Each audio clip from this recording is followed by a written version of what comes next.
Friends आपण गोटे बहुत बढ़िया सुंदर जॉब नहीं आसीचु ओडिशा समग्र शिक्षा पक्षर भाकान्सी आसी समग्र शिक्षा रिक्वायरमेंट आसी जहाँकि बलांगीर डिस्ट्रिक्ट जदि आपने बलांगीर डिस्ट्रिक्ट रोचे कि अन्य डिस्ट्रिक्ट पिला अच्छा तेज निश्चित भाव बलांगीर निजुक्ति पाइपर तेणुक आम आपको रिक्वेस्ट कर कहूँ आप कौ डिस्ट्रिक्ट निश्चित भाव कमेंट कर आमको जनातु आम ता अनुसार आपण जो जॉब आसो लाटेस्ट जॉब आप जिले में आम भिडियो आणबू ठीक अच्छे। बर्तमान कंट्राक्चुअल पोस्ट अच्छी आप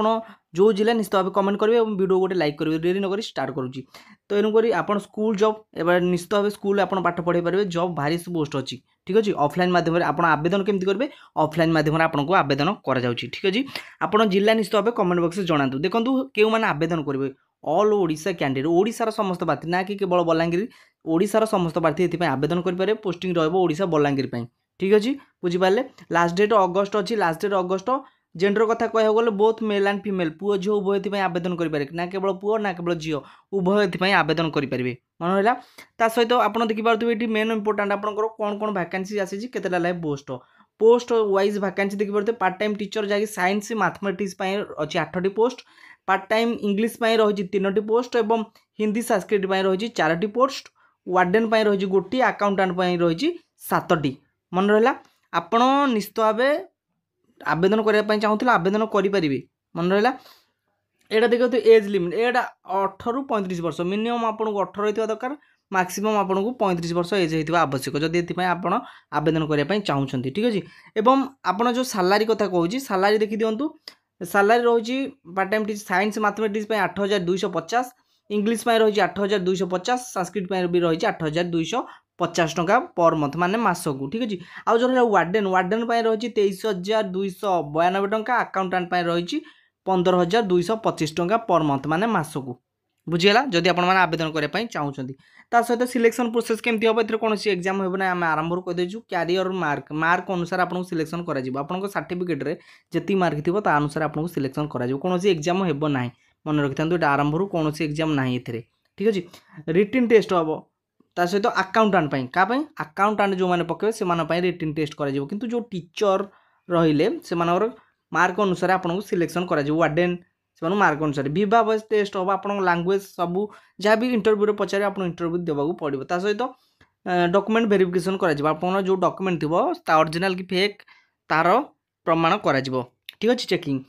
एप्लिकेशन फी कथा हवा एप्लिकेशन फी देखी पारे सब caste general free EWS free OBC free PhD free SC ST समस्त फ्री सबू कास्ट पिला माने मागणार आवेदन करेंगे कौन टंका भी आपको दबाक पड़ो ना हाथ ठीक अच्छे बुझीपारे। एवं जो बर्तमान क्वालिफिकेशन मोस्ट इम्पोर्टेंट आप कौन पढ़ी आवश्यक साइंस मैथमेटिक्स बीएससी कर आवश्यक ठीक है ग्रेजुएट तेणुक जो मैंने भी कहूँ जो आवेदन कर निश्चित भाव नोटिफिकेशन चेक करेंगे बीएससी आपको कंप्लीट कर दरकार जहाँकि साइंस मैथमेटिक्स एवं इंग्लिश आपको निश्चित भाव बीए ग्रेजुएट करेंगे जहाँकि इंग्लिश ऑनर्स नहीं थे देखिए इंग्लिश ऑनर्स नहीं थे किंबा मिनिमम 50% मार्क थी इंग्लिश रे जो बीए ग्रेजुएट करते आप इंग्लिश रे 50% मार्क थी आवश्यक बुझीपारे। एवं जो रहा part time teacher Sanskrit Hindi आपन को बीए करते विथ संस्कृत किंबा साहित्य आचार्य जो अच्छी साहित्य आचार्य जदि आप निश्चित भाव आवेदन करेंगे हिंदी टीचिंग हिंदी पढ़े पारे ओके।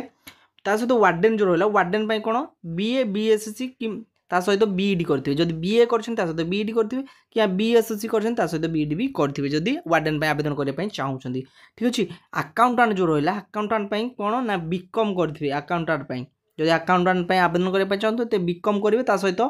नॉलेज विथ अकाउंटिंग माने अकाउंटिंग आप नॉलेज थी आवश्यक ये जॉब जो अकाउंटेंट बुझीपारे। तो कौन कौन डॉक्यूमेंट आवश्यक प्रथम डॉक्यूमेंट आप क्वालिफिकेशन सर्टिफिकेट ने आप जिते भी क्वालिफिकेशन सर्टिफिकेट अच्छे ओरिजिनल तार नहीं जावाक पड़ो आप जहाँ भी 10th रू आरंभ कर शेष पर्यंत बीए बीईडी पर्यंत आपको क्वालिफिकेशन सर्टिफिकेट ने सहित आप date of birth certificate 2 number आप जन्म तारीखर सर्टिफिकेट ने सहित 2टा recent passport size photo colour वर्तमान फोटो उठे 2टा पासपोर्ट ने कास्ट सर्टिफिकेट आप जातिर प्रमाणपत्र ने आप कौ जातिर कौ कास्टर तार प्रमाणपत्र नहीं जाए सहित जब एक्सपीरियंस सर्टिफिकेट अच्छी ताकि नहीं जाइए डॉक्यूमेंट आपको आवश्यक निश्चित भाव जब आवेदन करने चाहते प्रथम आप